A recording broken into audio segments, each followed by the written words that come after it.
Let's go.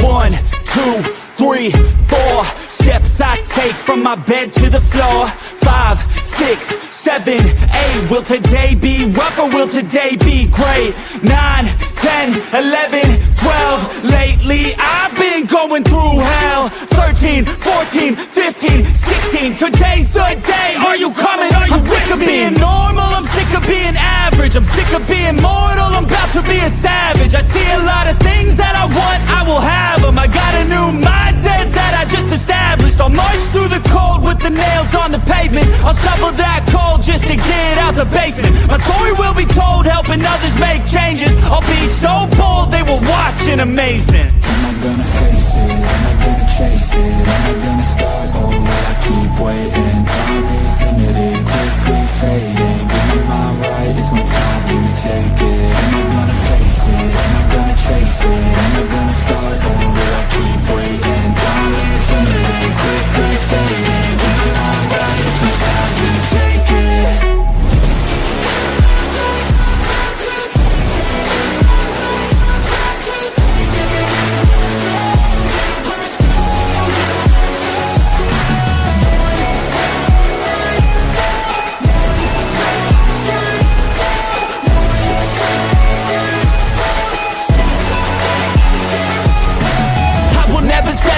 Foot up on the pedal, pushing hard to the metal. Make a deal with the devil. Channel rage through my vessel into something that is special. Energy of a rebel, going up a level. I just wanna be greatness. I could feel changes, turn a new page and tie up my laces. I will be the bravest, break out of my cages. I will not be nameless, I will not be aimless. Am I gonna chase it? Am I gonna start or will I keep waiting? Time is limited, quickly fading. Get my mind right, it's my time, do you take it? Am I gonna face it? Am I gonna chase it? Am I gonna start or will I keep waiting? Time is limited, quickly fading. Get my mind right, it's my time, do you take it?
Nothing can stop me, no.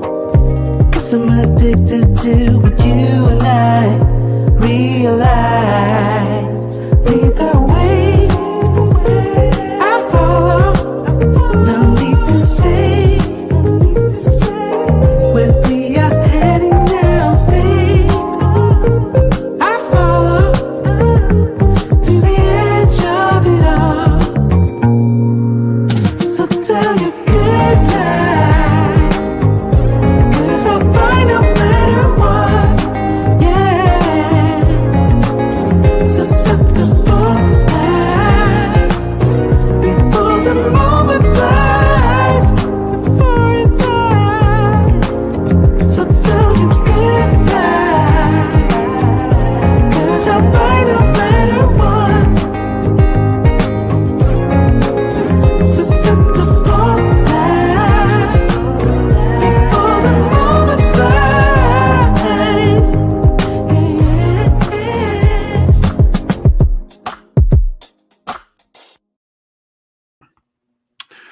What is going on, ladies and gentlemen? What is going on, Locked In Nation? Welcome back into the Locked In Podcast, episode 237. Every time I hear those 200 numbers, I'm just like, it's crazy and unreal, how far we've really come here as a unit. But glad to be here, guys. Honestly, this is a Tuesday episode, as I talked about last week. We have Christmas Eve tomorrow, and we have Christmas. We're not going to be streaming on any of the holidays, so tonight was the night to get this episode in. The show will go on. So I'm happy to be here. I don't know how many people are going to ultimately tune in here tonight. But before I even go into any detail, I just want to say, Father God, thank you for giving us the opportunity tonight to come together here, whether we're viewers or me who is speaking on the microphone tonight.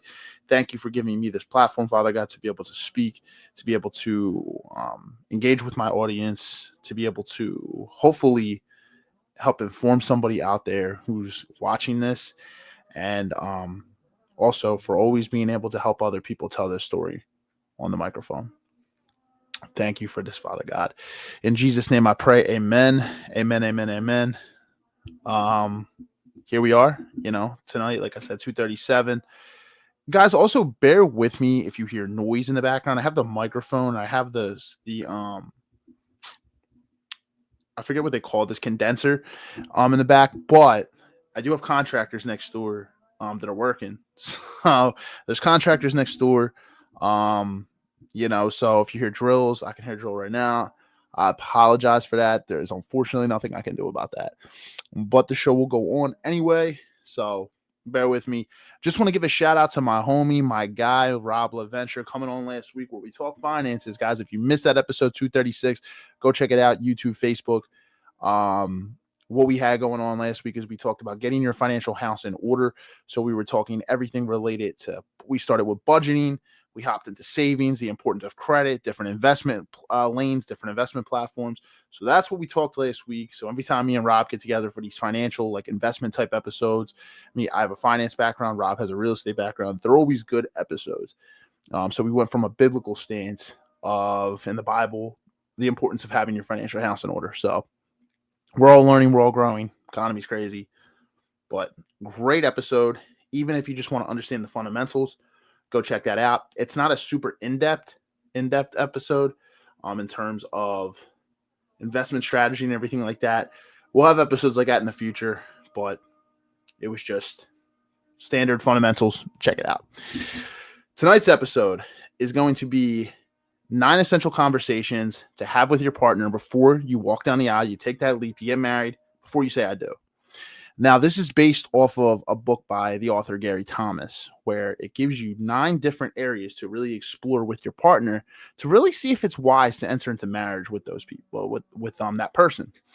So this can be from a female, is their man an adequate husband? Is he going to be a good husband? Is he a good match for her? Is he ready to enter into marriage? And similarly for a man, he wants to understand, is his potential future wife ready to enter into the sanctity of marriage? It goes off of givers and takers. So you really want to figure out if your spouse or your partner is a giver or a taker. And basically the premise is you do not want to marry somebody who is constantly a taker, because we'll get into this tonight. It's going to be interesting. It's a good topic. It's something that's not talked about. And I was actually recommended this book by 2 people who were both married as well. So it was interesting, men and women. So one was a woman, one was a man. And this was recommended this year. And ironically, when I heard it twice, I'm like, all right, I got to check this book out, because this is the second time I'm hearing it this year. So I downloaded the audio version of it on Audible. I'm in my second time consuming it, but I'm going to break it down with the notes that I have tonight based off this. And I think it's a really important book. It's kind of like premarital counseling before you get married, which I think a lot of people could utilize, and it might actually be able to help with the divorce rates, because divorce rates are always high. I am not married, so everything I say is based off of research, based off of things from the book. And also based off of just conversations I have with people who are married, because I have some close brothers around me who are married. I also have, some women who are married.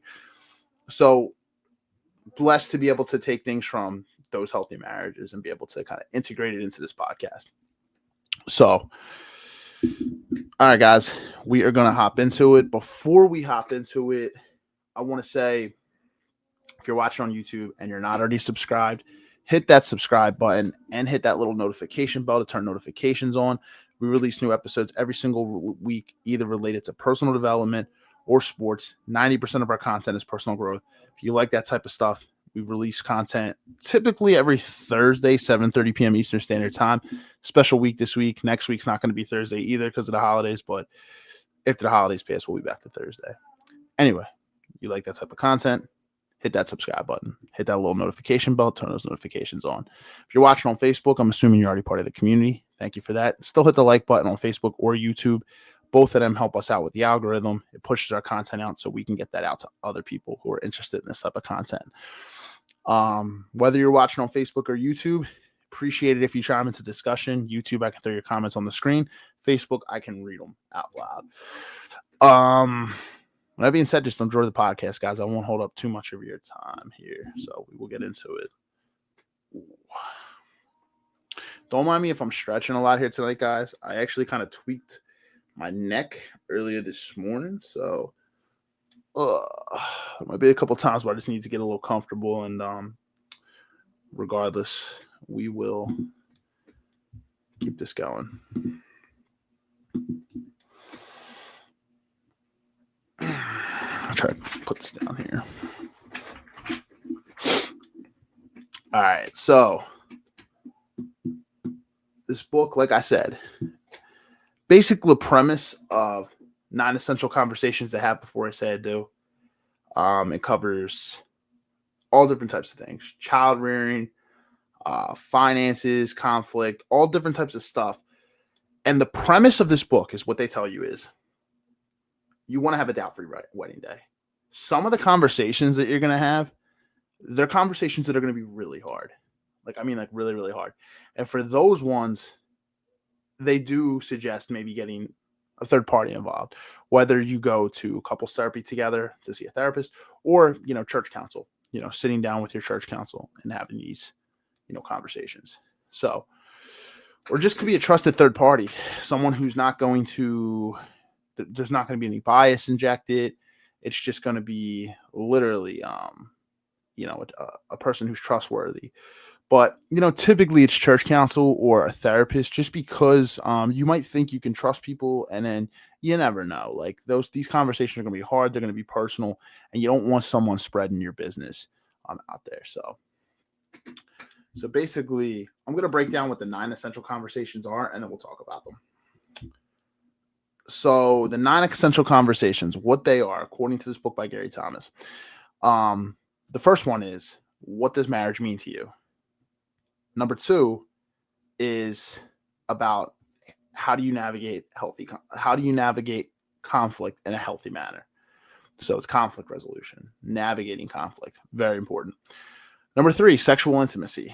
Again, can probably be a tough one for some people, if you're talking sexual history, all different types of things there. 4, spiritual intimacy. 5, finances. Tough conversation for a lot of people. So finances are 5. 6 is child rearing. So it's going to be number 6. Silence my phone here. 7, marital roles. So that's a big one. Sorry, guys. I'm just going to put this on B&D just because I feel like this is going to ding. Marital roles. That's number 7. Number 8 is avoiding divorce. So that's a conversation in itself. And 9 is just understanding your family history. So if we go to the first one here, what does marriage mean to you? This is a big one because honestly, we need to define expectations. Everybody's view of marriage is going to be different. We think of marriage, we think of walking down the aisle, committing to somebody for the rest of our life. And that's what it is. What do we see in society? We see the big wedding day. We see all these, we see, the wedding dresses, the tuxes, the fancy venue, all that stuff. But marriage is a lot deeper than any of that stuff, to be honest with you. There's nothing wrong with having a nice wedding. You can have a beautiful venue. As a man, your wife can be decked out in a beautiful dress that she wants. You can be wearing a tux. You're with your buddies. You got your brothers behind you, and it's a beautiful day. You honestly take it in with your wife. As a man, and for a wife, that's your day, right? You have that with your husband. You share that with your man. That's just the wedding day. And I think we all know that, right? Like, it's just the wedding day. But a lot of nowadays with social media and everything like that, you don't need a fancy wedding day there's nothing, like I said, there's nothing wrong with a nice fancy wedding day. But you don't need a nice fancy wedding day to enter into marriage and to commit. You could literally elope and be able to, because honestly, what is marrying your person about? It's about you and your partner. I feel like we get so caught up in the wedding day nowadays, right? When you think about a wedding day, who are we really catering to? We're catering to everybody else who's coming to our wedding. And that's where you have to be careful, is you want to make sure that you're appreciating each other throughout that process, because I think a lot of it ends up being super stressful. Everybody wants the perfect venue. They want the perfect day. And it's natural, right? Because it's a one-day thing, right? Nobody intends to get divorced. Nobody marries and then just says oh, I think I'm going to get divorced down the line. It's like a one-time thing, right? That's how people look at it. So it's a special day. I understand that, but just make sure that special day is for you and it's not to show off for other people, because you see that so much.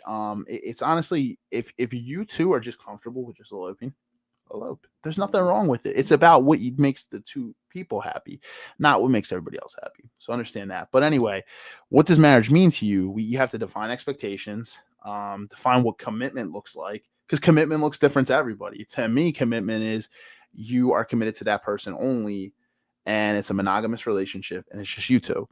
But it looks different for everybody, and what does a wise match? So there's this thing in the book that's called a wise match.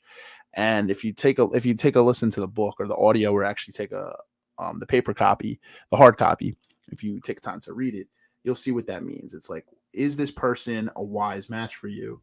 And there's a bunch of different things you can kind of do to decipher that. But ultimately, you want to make sure that you are marrying somebody who is going to be somebody who's going to be able to last and stick it out with you, through the storms and everything. And that's the thing. I think a lot of people think they know what marriage entails until they get married. Like I said, I cannot speak on marriage from experience, only from people around me, because I'm not married. I'm not married. But when I think of marriage, I think of there's going to be a lot of ups and downs, a lot of them. I always say that chemistry should come easy with people. That should be easy. You should never have to force that. But I think a lot of people, what they blur the lines of, is true love going to be easy? Is love, if you're going to choose somebody with intentionality every single day, is love easy? And I would say love is not easy. Love is hard. Intentional love, where you're choosing somebody every day, because there's going to be seasons where you two are going to be at odds, right? There's going to be seasons of pure bliss. Everything's going well. You're traveling. You're on the same page. You're having sex consistently. And there's going to be seasons where you're completely at odds. You probably want to rip each other's heads off. But it's about, honestly, through all the storms, waking up and choosing that person every single day with intentionality. That is what I see real love as. And it's hard, because sometimes, you're at odds, right? You're not, you know what I mean? You're going through it, and you're just, ego can really cause a lot of issues. But anyway, you have to look at what a wise match is, and what they frame it as in the book is the person a giver or a taker? And there's a lot of tests to figure that out. If somebody is consistently a taker, they drain your energy consistently. They are lazy. They are not willing to work on things when things get tough. They put all the burden on you. I'm not just talking financially for men. Men always say this thing where they're like, oh, these women are out, for the streets, or how they frame it. Like there's a war, I feel like, against men and women these days. Men are saying every woman is for the streets. Women are out here saying, I don't need a man. It's crazy. It's just, we're losing like the traditional sense, right, of it. Like a lot of people are just, you're just seeing this consistently. But what I'm saying is, if somebody's draining you, so I'll go back to what I was saying, not just financially for us men, but emotionally, if they're draining you, physically, they're draining you spiritually, and they're just constantly taking from you. But here's the thing, not just taking, but not giving either. So they're not pouring into you. That's probably not going to be a wise match to get married to. You know what I mean? It doesn't mean that person will not be ready for marriage one day, but at that moment, they're not ready for marriage, most likely. If you marry somebody who's a constant taker, it's either number one, not going to last, or number two, it's going to be a constant energy draining. It's just going to be, you're not going to live a fulfilled life. So these are things you have to be honest. And sometimes we're so in love with somebody that we don't want to see that, we don't want to say it. We want to put on the rose-colored glasses and be blind to it. But you have to really think, would this woman be a good wife? Like as a man, I'm just saying as a man. So women can say, would this man make a good husband? Now for a man, if you want children, would this woman make a good mother to my children? For a woman, would this man make a good father to my children? How does he treat me? Or how does this woman treat me? And like, how would she treat our kids? How would she raise our kids? What was her background? Like different types of things you have to really question. So you want to make sure it's a wise match, basically.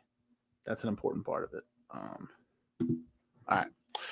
Number 2, healthy conflict. So this is a big one.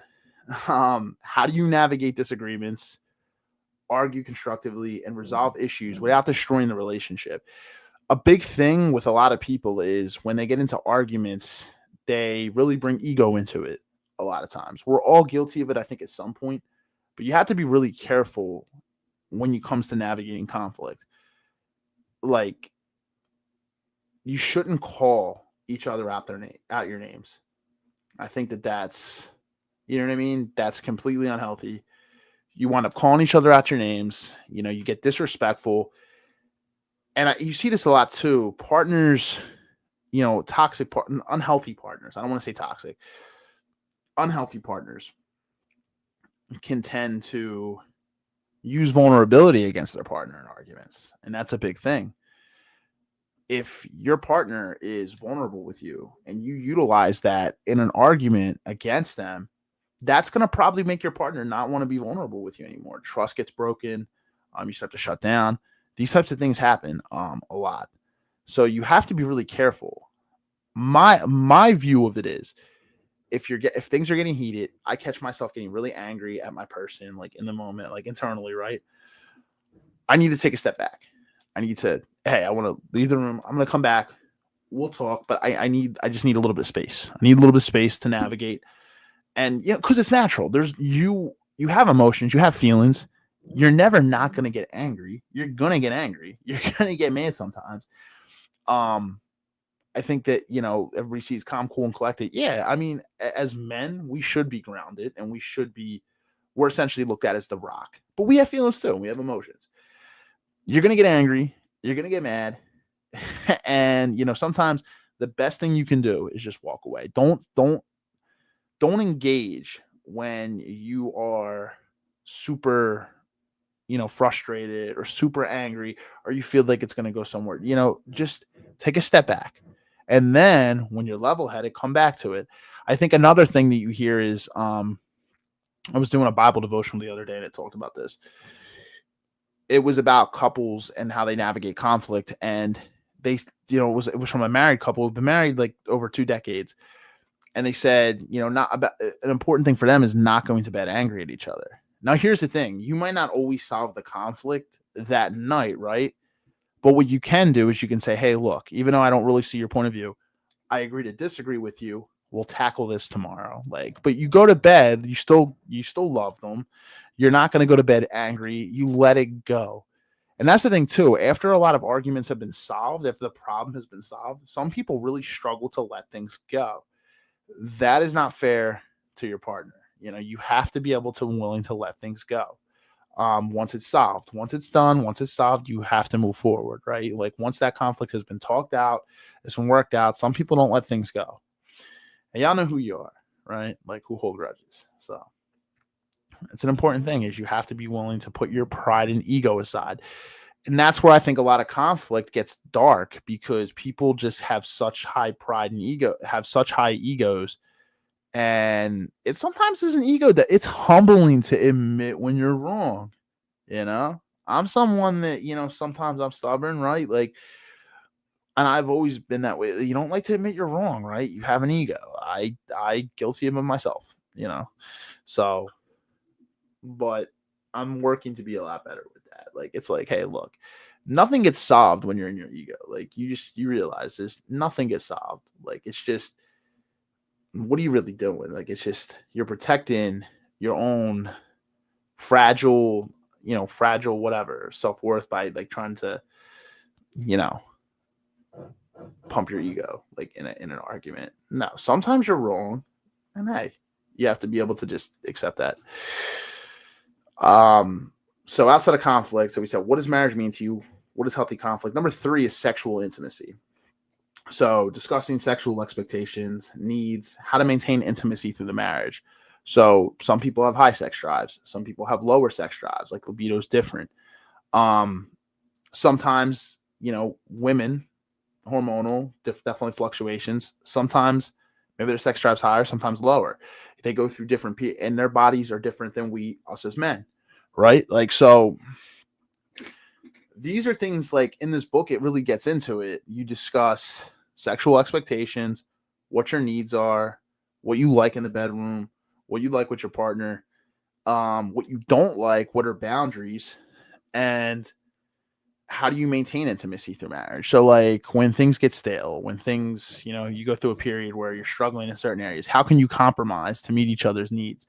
Because that's important.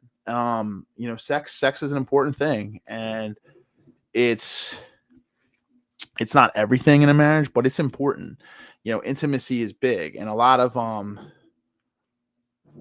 marriages wind up, this is a department where people struggle later on in their marriage, you know what I mean? Especially when you're so used to somebody. So how do you do things to keep things exciting? How do you do things to, keep things interesting? The one thing I'll say to y'all fellas out there, and if y'all fellas who are married can probably really be able to weigh in or let me know if I'm right. A lot of women, they need to feel emotionally safe with their man. They need to feel, safe. They need to feel in their feminine to want to have sex with their partner a lot of times. And a lot of men don't get that. Like, they're just like, well, she's my wife. She needs to do this.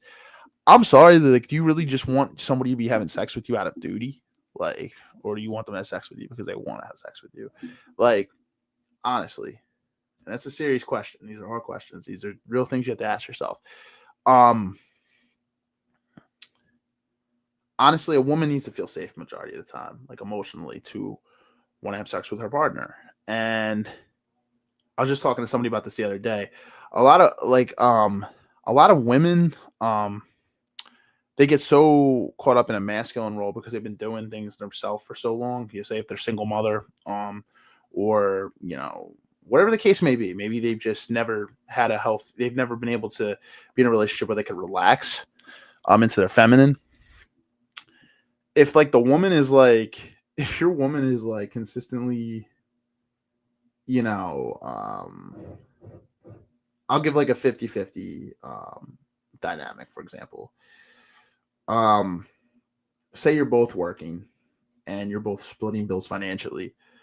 And then when you come home as a man, you don't help out with the cooking. You don't help out with the cleaning. You don't help out with the child, like if you got children, taking care of your children, spending time with your children. You put that on her and you go disappear to your man cave or disappear to play video games or disappear into whatever. Honestly, the gym can be an addiction too. Like if you're, you know what I mean? You disappear, but you don't help your partner.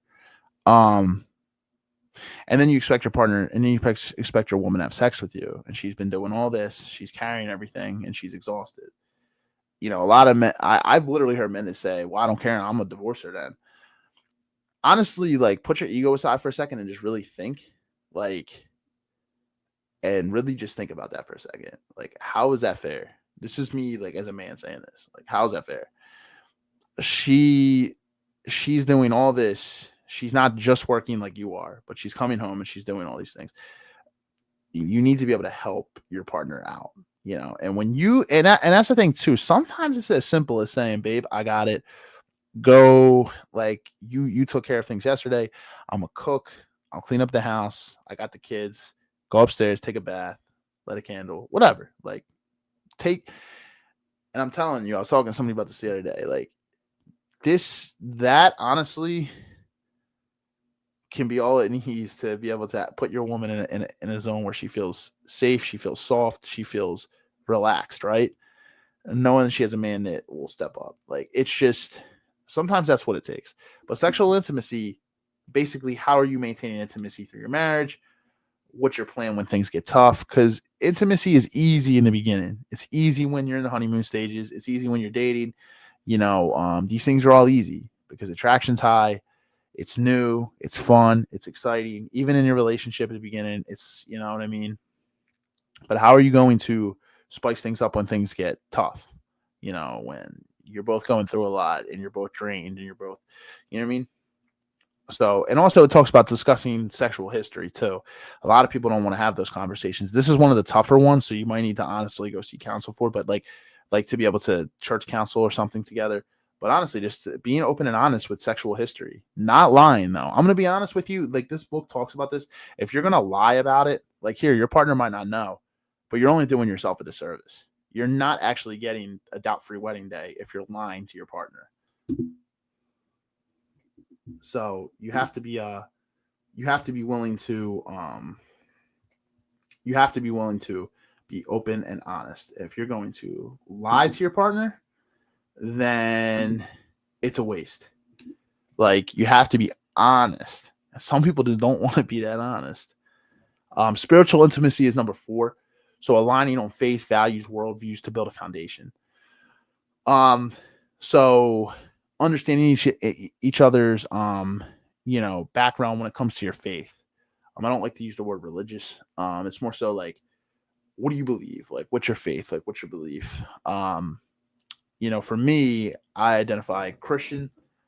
I go to a non-denominational Christian church. But, that doesn't mean I can't align with somebody. You know what I mean? It's,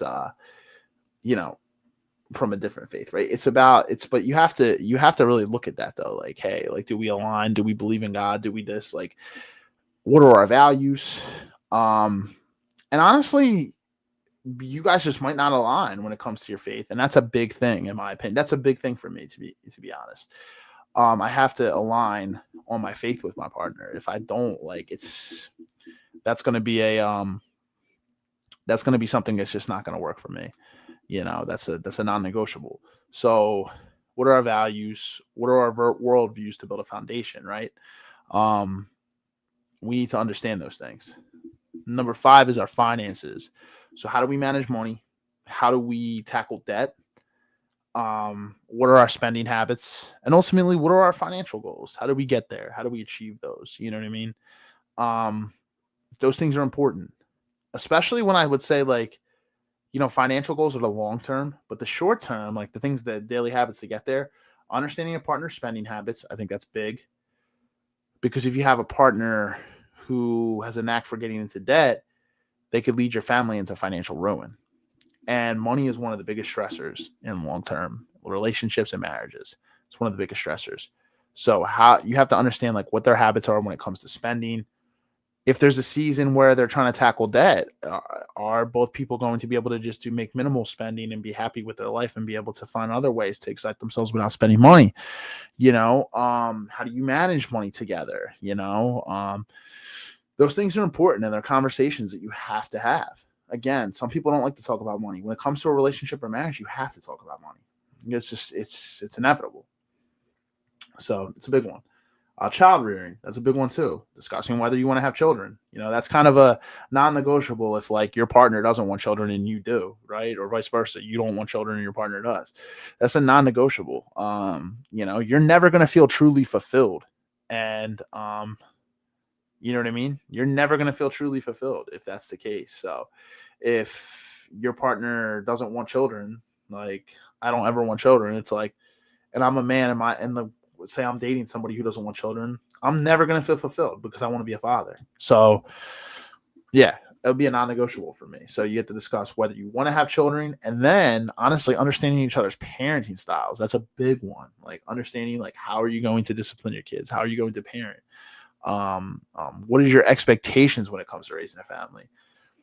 Big conversations to have. So far we've gone through what does marriage mean to you? How do you navigate conflict in a healthy manner? Sexual intimacy, spiritual intimacy, finances, child rearing. Those are the 6. 7 goes into marital roles. So we talk about defining responsibilities regarding household duties. This is a big one. And a lot of people, they don't talk about it enough. Everybody just thinks like, oh, a woman should cook clean and a man should do this. That's not the case in today's society. A lot of times there's nothing wrong with a traditional household, but you have to be realistic too.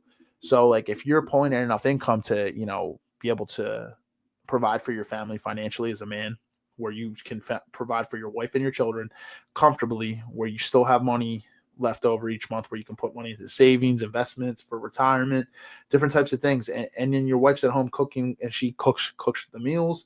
She cleans the house. She takes care of your children. Then you help too when you come home.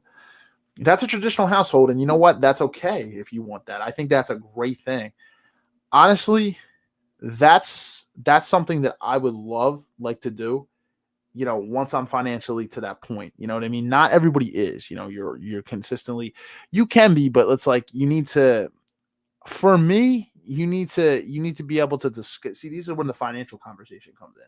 You discuss this with your wife, like, hey, what does our life look like with our kids, of where we can put a budget together and be able to like understand, hey, we're spending this much on our bills, we're putting this much into our investments and our savings, and then we have this much for spending money where we're comfortable with that cushion, right? So say like as a husband, you're making a certain amount of money, and then it's like, hey, maybe you weren't at first and you guys were, both working. And then you get to a point where you're like, hey, look, I'm making enough money now. If you want, I would love for you to stay home with the kids. And look, sometimes women don't want to anyway. They would rather still work. And that's okay too. These are conversations you have with your partner. But you have to discuss these things, careers, expectations. Some women like to work, and there's nothing wrong with that. A lot of like how much of the workforce are women? Tons, right? Who are also mothers. So, but traditional households are becoming less and less. But there's nothing wrong with a traditional household. It's just having the conversations, understanding that. Ideally, I would love for my future wife to be home with the children and be able to relax, and not just relax because you're taking care of our children, but be able to be home with our children and be able to be there and like not have to go to work. You know what I mean? If that's what she would truly want, and I'm making enough that I can support us and it's no problem. You know what I mean? I think that comes naturally as men. We're wired to be, providers, and not just providers financially, but we also have to pour into our women too, right? We have to pour into our women emotionally. We have to be able to, we're also protectors, right? We need to be able to protect. So be able to pour into our families. But this is an important role, marital role. So defining your responsibilities in the household for your household duties, your careers, and your expectations. So say as the man, maybe it's a 50-50 household financially. Maybe you come home and you cook, and then maybe she cleans, and then y'all do different tasks, right? So your household duties, what are your roles career wise? Is somebody going to stay home with the kids, or are we going to have childcare, or are we going to have family help us? If you have that. So expectations is a big one. Avoiding divorce. Big conversation here. Discussing strategies to keep the marriage strong and prevent it from falling apart. So how I look at divorce is, in the Bible, it says divorce is really only, from a Christian standpoint, is only looked at through infidelity. I personally think, this is my opinion, I do agree with infidelity. You know, if your partner's unfaithful, everybody's different. Circumstances and context matter. Certain, like to what extent, right? Some people can get past certain things, some people can't. I think infidelity is very understandable for, divorce. But I also think if your partner, and you've tried and you're trying and you're trying to work on your marriage, and your partner just won't work on it, they're stubborn, they will not work on it, and you've tried and exhausted everything, I think personally that could warrant divorce. And that's because, are you going to be with somebody for 30, 40, 50 years and they just don't want to meet you halfway? They don't even want to try. Yeah, it becomes a dead marriage at some point. So, but you have to talk up. These are conversations that need to be had. Like, how can we avoid divorce? You have to talk. I think it's good to talk about these things in advance, right? Divorce is a touchy subject, especially if you're getting married. You don't even want to think about a divorce, but you want to be able to talk about things ahead of time of how can we avoid divorce if things get tough, and just have different circumstances, right? If things get tough financially, what do we do? If things get stale sexually, what do we do? If we don't align here, what do we do? And it's just, these are the conversations that you have to have ahead of time to ultimately bring you that doubt-free wedding day. You work through these things with your partner up front. You do the legwork up front. And this is what's going to allow you to essentially have as doubt-free of a wedding day as possible. It's like if you're going into a real estate investment, right? Like you're going to purchase a property to rent out to a tenant. Before you go in on that property, you want to do your financials up front, right? You want to make sure there's a property inspection. You want to make sure you crunch the numbers to really understand what your cash flow is going to be. How much are you going to spend up front? Does work need to be done? Are you going to have to hire contractors to come in and do work? And if you are, what's the cost going to be? What's the timeline? How long will it take us to break even on that cash flow and then start turning profit? Do we have money set aside for if things go wrong, if we need repairs? You do your legwork right. Like, this is just a real estate investment deal, but also marriage is a deal. You're getting into something with somebody. You want to do your legwork up front to really be able to have these discussions. And it's marriage, essentially, it is a business. It's a business for life. You're going to be with that person for the rest of your life.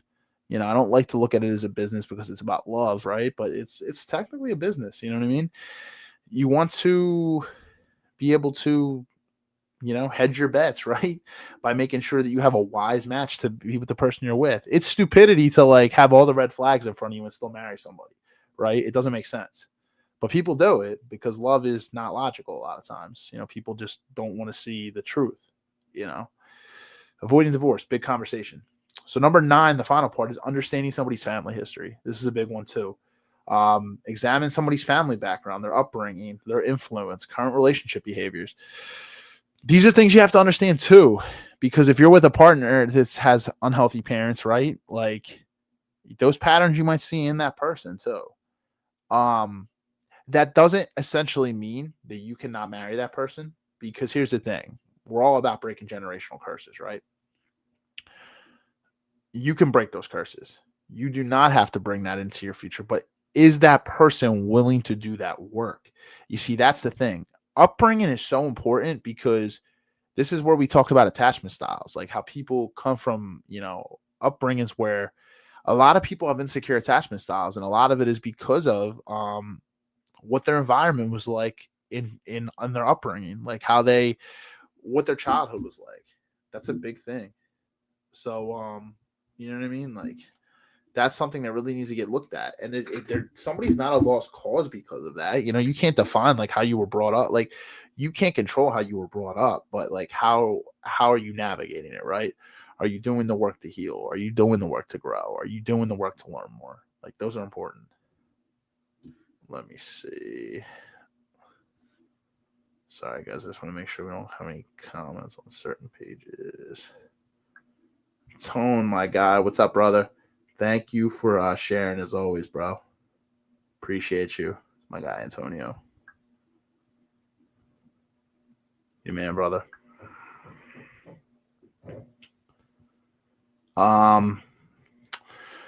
Yeah, so this is that's a serious thing that you have to have, that you have to be willing to have that conversation. Like, hey, like, what does our family history look like? Like, what was our upbringing like? That requires a lot of vulnerability too, right? Like, it takes a lot of vulnerability to talk about your upbringing. But honestly, if you want to move forward with somebody, you need to know that, if they had a chaotic upbringing, some people just thrive in chaos. Like, they're maybe that's where they're comfortable with, because that's all they've ever seen. Like I said, your past doesn't define you and your upbringing doesn't define you, but how you navigate it does. Like, how you work to heal those things do. You can support somebody all you want, but like, look, if that person is not willing to step in to do the work, it's never going to work. You can't fix somebody, and you shouldn't have to fix somebody.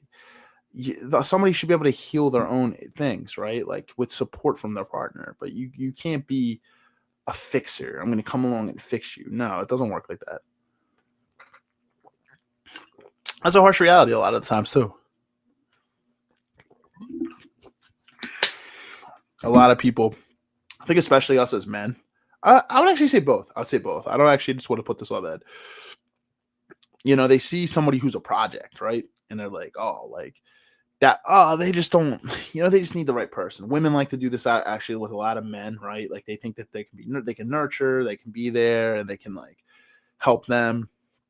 And men a lot of times like to be the man that comes along and tries to fix a woman, right? It's just, both of these cycles become very toxic.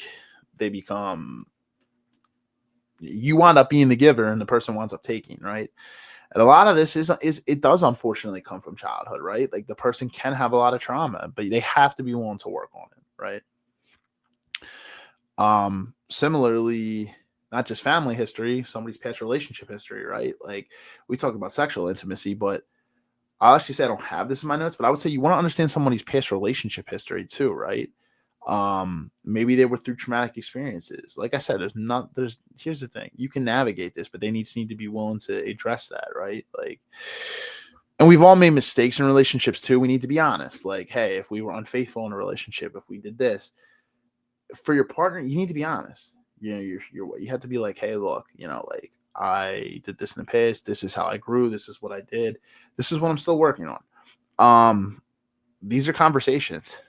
I know some people that would be like, I would never ever tell that person that because they're going to be mad at me. It's like, this book really gets into it. You have to be like willing to like have the balls to like be honest, like, and say it, like, be honest. Like, a lot of people don't want to be honest because they fear what their partner might think. Like, I'm going to be honest with you, like, the right partner is going to still choose you. Like, they're still going to choose you. That's why you want your dot for your wedding day. You have to be honest. We don't get anywhere without honesty. We don't get anywhere without it. Honestly. So.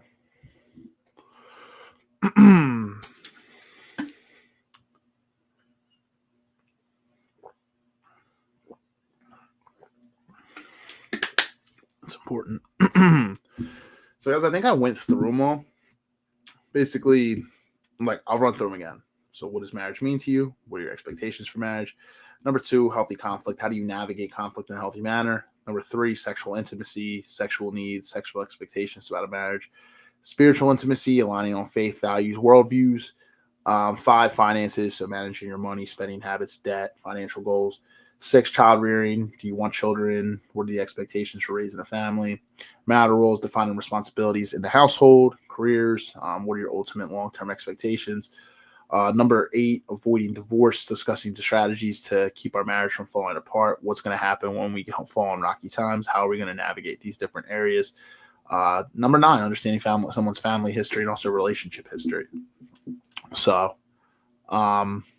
these are all the conversations, guys. I would love to have more of a panel episode for this one, right? And have people on who are married, to be honest, for one of these episodes in the future. But what I would say is This is a very important topic. Marriage is something that you're committing to for the rest of your life. It's not anything to be taken lightly. I say this too a lot. Our grandparents and like parents' generations, right? People stuck it through. They were so hesitant to divorce. They stuck through in good times and bad. But sometimes they stuck it out in not so healthy situations just to stay married, which was probably not a good thing because you risk your happiness. And then you got our generation now where people at the first sign of conflict are so quick to sign the divorce papers. It's crazy. You have one end and the other. We have to find the middle ground where we stick it out in the tough times. We work through it together. We don't tolerate toxicity though, right? See, that was what happened on this side, right? With our grandparents, parents' generation. Not everybody. I'm not saying everybody, but I'm saying there were probably situations where husband was probably beating on his wife. She didn't work, didn't have the resources to leave, right? Like that's toxic. That's not okay. It's abuse. So, but then you got this side where it's like everybody at the first sign of conflict is so ready to sign those papers and get out. No, like don't marry if that's what you're going to do. Like, it's crazy. It's like the sanctity of marriage. It's like, how do we come together? How do we meet in the middle? How do we navigate this together? Because like I said, it's about waking up every single day and choosing that person and not wanting to do life with anybody else. So it's a hard conversation to have, right? So many people just want to get married to say they're married. You see it with women too. They just want a ring on their finger. They want to show off their wedding day. Hey, look, I'm a wife. I'm married. Husbands too. Like, I see that a lot actually more with women. Like they just want to get married. Like to not, like I said, not, it's never all. I would say it's not the rule. It's more so the exception. But you do see it. Like women are like so quick to just want to get married. I want to be a wife. I want to be this. It's like, but a lot of people don't know what their roles are as a husband and wife. Like they don't define those things. That's why I say premarital counseling, I think would be one of the best things. And I would probably say that the majority of people I've ever known that have ever done premarital counseling are all still together. Like they're all still together. And you know what? They're very, very happy, so that's why I say like, do your homework up front, yeah.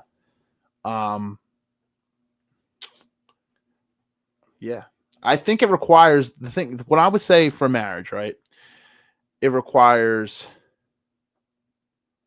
love, respect, and sacrifice. And I emphasize heavily respect and sacrifice because love is like everybody will say love. Love's not enough though.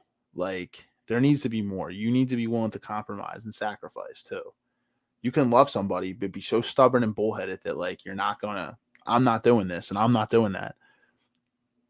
You trade in the I's for us. You trade in the me's for we when you get married.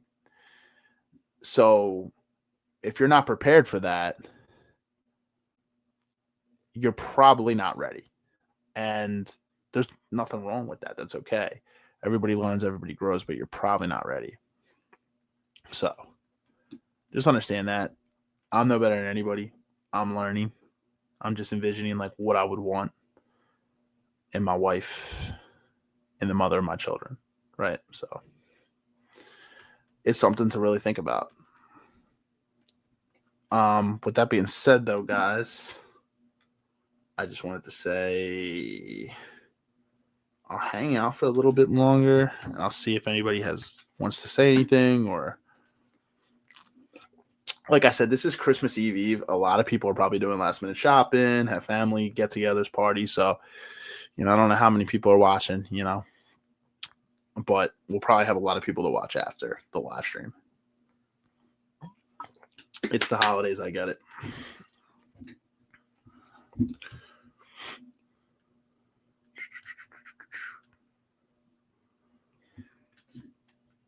What's everybody doing for Christmas? Or not even just Christmas, the holidays in general, whatever you celebrate. Hopefully you guys are going to have, be surrounded by good company, have good food. Hopefully you guys all have food in your stomachs, a roof over your head, clothes on your back, everything like that, good company around you. That's what the holidays are all about. And the birth of Jesus, of course, the birth of Jesus. Beautiful. He came and he literally came down to die for our sins, right? So the birth of Jesus. But I think the periods of the holidays, it's just time to really take time to slow down. And that's the crazy part is the holidays are usually it's the opposite. Everybody's running around, going crazy. Take time to reflect who or what is important to you in your life and just take time to be grateful. Everybody's situation could be worse. You never know what somebody else is going through, right? I think what hurts my heart the most is people who don't have anybody during the holidays. I think that's the toughest part is there's a lot of people out there that don't have people, unfortunately. And, that's really, really sad.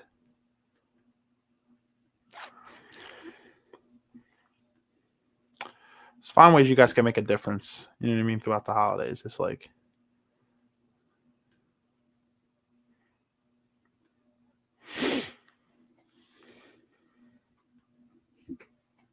Facebook, YouTube. I am going to sign off in a sec, guys.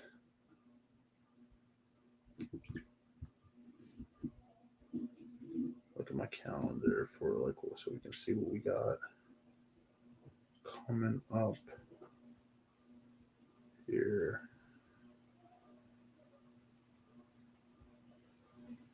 Sorry about the noise, guys. Like I said, I got contractors next door.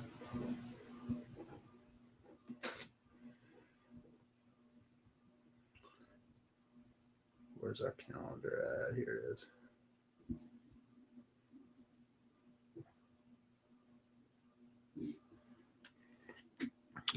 So next week, we'll see if this is going to stay.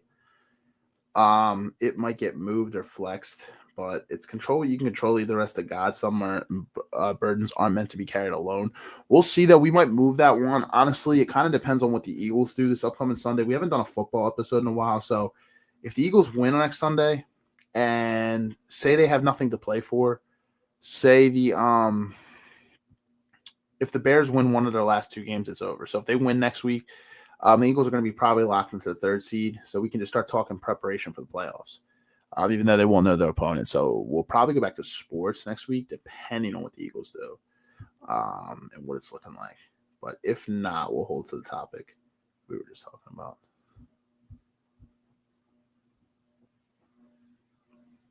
Okay.